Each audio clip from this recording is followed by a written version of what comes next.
নিচের থেকে দেখতেছে। কেডা কেডাইছো তুমি? কেডাইছো? আসসালামু আলাইকুম, সবাই কেমন আছেন? আশা করি ভালো আছেন। আলহামদুলিল্লাহ, আমরাও ভালো আছি। চলে আসলাম আরও একটা নতুন ভিডিও নিয়ে আপনাদের মাঝে হাজির হলাম। আজকের ভিডিওটা আমি সকাল থেকে স্টার্ট করছি। এখানে আমার ছেলে সকালে ঘুম থেকে উঠে দাঁত ব্রাশ করে ফ্রেশ হয়ে একেবারে তারপর পড়তে বসে গেল। আর মিনি এই মেন গেট দিয়ে এসে সে ম্যাও ম্যাও ম্যাও ম্যাও করতেছে। দরজা খোলার সাথে সাথে ঘরে ঢুকে এই যে আমার ছেলের সাথে বসে এখন ঘুমাচ্ছে। দুইজনে এক জায়গায়, একজন পড়ালেখা করতেছে, একজন ঘুমাইতেছে। কি সুন্দর করে ঘুমাইতেছে দেখেন।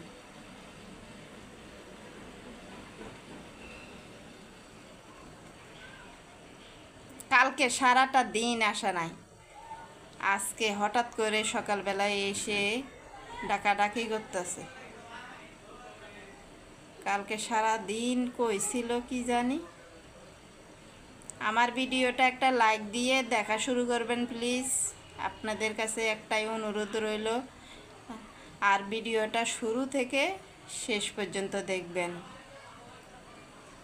আর টেনে টেনে দেখবেন না প্লিজ। সবাইকে বলছি টেনে টেনে ভিডিওটা দেখবেন না প্লিজ, অনুরোধ করলাম।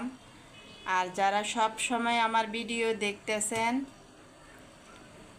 আমি জবের থেকে আমি ইউটিউবে কাজ করতেছি, তবে থেকে যারা সব সময় আমাকে সাপোর্ট করে যাচ্ছেন, অসংখ্য অসংখ্য ধন্যবাদ। আর যারা নতুন এসেছেন আমার ভিডিও দেখার জন্য একটা লাইক দিয়ে ভিডিও দেখবেন। আর দেখতে দেখতে যদি ভালো লাগে তাহলে সাবস্ক্রাইব করে রেখে দিতে পারেন, এতে আমি ভিডিও ছাড়ার সাথে সাথে আপনার কাছে চলে যাবে। আমার ছেলের পরীক্ষা চলে, আর বিশেষ করে এখন সব জায়গায় পরীক্ষা চলে। আর অনুরোধ করলাম টেনে টেনে ভিডিও দেখবেন না প্লিজ, একটু ধৈর্য সহকারে ভিডিও দেখবেন। আমি কিন্তু সবার ভিডিও, যত বেশি বেশি ভিডিও দেখ না কেন, আমি কিন্তু একেবারে শুরু থেকে শেষ পর্যন্ত দেখি। ইনশাআল্লাহ আমি সব সময় এই কাজটাই করব, কারণ আমি বুঝি ভিডিও বানাতে কষ্ট আছে। একটা কাজের সাথে সাথে একটা ভিডিও বানানো অনেক কষ্ট, অনেকটা সময় চলে যায়। আর ভিডিও বানানোর কষ্টটা বোঝার চেষ্টা হইলে বা বোঝার চেষ্টা করলে বা বুঝলে, তাহলে মানে আমি আশা করি কেউ এমন কাজ করবে না, বিশেষ করে কারণ ভিডিও বানাতে কষ্ট হয়। তো বিশেষ করে যাদের ক্যামেরা ধরার লোক নেই, তাদের তো অনেক অনেক কষ্ট হয়। এই যে আমার ছেলেকে দিয়েও জোর করে ধরানো লাগে ক্যামেরা ধরাটা, আর আমার ক্যামেরা স্ট্যান্ডও নেই। এই জন্য মনে করি আমি ভিডিও বানাতে অনেক কষ্ট হয়। এই জন্য আমি কারো ভিডিও, কারণ সমস্যা থাকতেই পারে, তাই না? সমস্যা অনেকের থাকতেই পারে, কত রকমের সমস্যা আছে না? সবাই তো মুখ ফুটে সব কিছু বলা যায় না বা বলতে পারে না। এই জন্য আমি মনে করি ভিডিও বানাতে কষ্ট আছে। আমি সবাই ভিডিও 20 মিনিটের ভিডিও পর্যন্ত আমি দেখি, আর অনেকের ভিডিও কিন্তু আমি দেখি, কিন্তু আমার ভিডিও দেখতে আসে না। যাই হোক, এটা যার যার মনের ইচ্ছা, ঠিক না? এটা যার যার মনের ইচ্ছা। আমি কিন্তু অনেকের ভিডিও দেখি, এমনকি ডাবল ডাবলও দেখা হয়, কিন্তু আমার ভিডিও দেখতে আসে না। যাই হোক, সেটা হয়েছে যার যার মনের ইচ্ছা। হয়তো দেখা গেছে আমার ভিডিও পছন্দ হয় না, এই জন্যে আমার ভিডিও দেখতে আসে না। আমি কিন্তু দেখি বা দেখে যাব ইনশাল্লাহ। এখানে দেখেন আমার মিনিরে আমার ছেলে দোল খাওয়াচ্ছে আমার কম্বল উপরে বসাইয়া। আমার মিনি তো সেই আরাম পাচ্ছে দেখেন। তারপরে আমি এখানে চলে আসলাম, কিছু কাপড় রয়ে গেছিল, ওগুলা শুকাইছে রাত্রে, সারা রাত ধরে।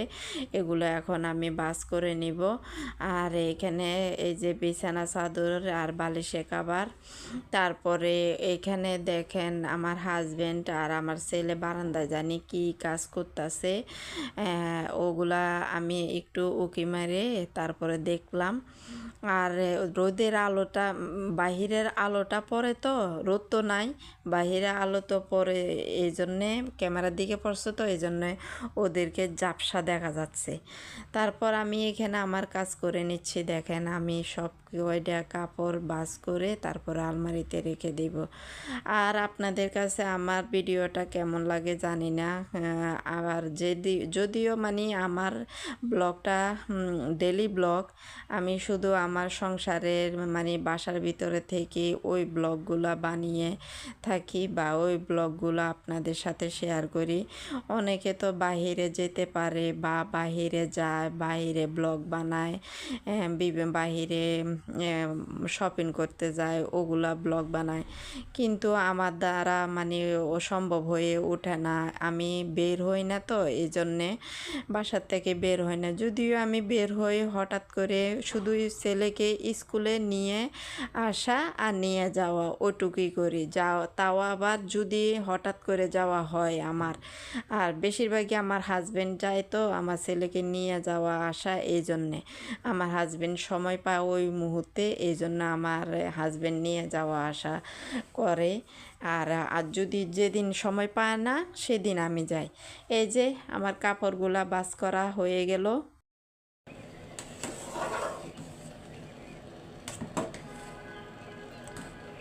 দুপুরের জন্য ভাত বসায়া দিছি, ভাত বলক আসলো।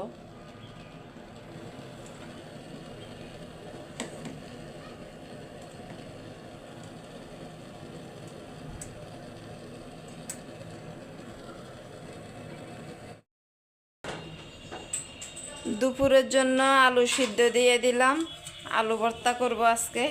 ভাত হয়ে গেছে।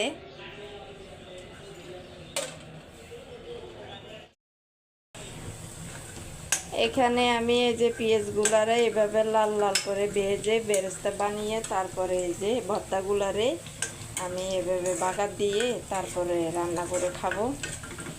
এভাবে আলু ভর্তা যদি এভাবে বানানো হয় না, এভাবেও মজা লাগে।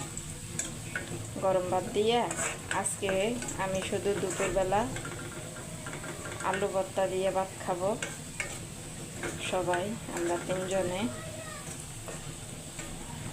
আরো লাল লাল করব। এখনো তো লাল হয়নি, একটু লাল লাল করে নিয়ে তারপরে ভর্তাগুলা দিয়ে দিব। এই যে ভর্তাগুলো দিয়ে দিলাম, পেঁয়াজটা এইভাবে বাদামি কালার করে ভেজে তারপরে এই যে এই ভর্তাটা এইভাবে একটু ঝাল ঝাল করে খেলে না মজা লাগে। আমাদের ঘরে এই যে আমার ছেলে, আমার হাজব্যান্ড আবার জাল খাইতে চায় না, আমি আবার জাল খাই, প্রচণ্ড জাল খাই। ওদের জন্য আমি একটু শান্তি মতে ঝাল ঝাল করে ভর্তা খেতে পারি না। এই যে এভাবে অনেকক্ষণ ধরে তেলে ভাজবো, ভেজে তারপর গরম ভাত দিয়া আর গরম গরম ভর্তা দিয়া খেয়ে নেব। আজকে দুপুরে শুধু আলু ভর্তা।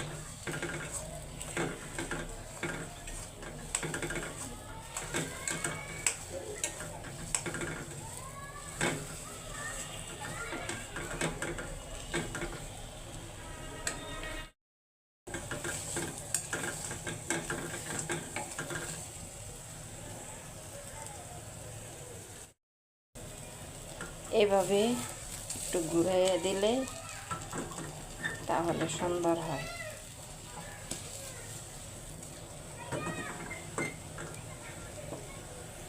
এখানে দেখেন আমার হাজব্যান্ড নামাজ পড়তেছে, আর এই নামাজে পড়ার সময় না একটু সময় পাইনি তো না মসজিদে যাওয়ার সময়, এই জন্যে বাসায় পড়ে তারপরে নামাজটা শেষ করে নিল। তারপরে এইখানে আমি দুপুরে খাবারটা খেতে বসলাম। আমার ছেলে আর আমার হাজব্যান্ড খাওয়া শেষ হয়ে গেছে। আর আমি যে দুপুরে খাবারটা এখন খেতে বসছি না, ওই খাবারটা কিন্তু প্রায় আসরের পরে এবং মাগরিবের একটু আগ দিয়া আমি খেতে বসলাম। আমার আজকে দুপুরে খাবারটা খেতে দেরি হয়ে গেছে। আমার ছেলেরে আর আমার হাজব্যান্ডকে খাওয়াইয়া দিয়েছি আমার ছেলে স্কুল থেকে আসার পরে। আর আমার হাজব্যান্ড একটু একটা কাজে বের হয়েছে, তো ওদেরকে তাড়াতাড়ি করে খাওয়াই দিলাম। আর আমার এমনিতে আমি দেরি করে খাবার খেয়ে থাকি সব সময়। এখানে আজকে দুপুরে শুধু আলু ভর্তা বাগার দিয়ে রান্না করে তারপরে খেয়ে নিলাম। আজকের জন্য ভিডিওটা এখানে শেষ করে দিব। আপনারা সবাই ভালো থাকবেন, সুস্থ থাকবেন, আর আমাদের জন্য দোয়া করবেন। আসসালামু আলাইকুম।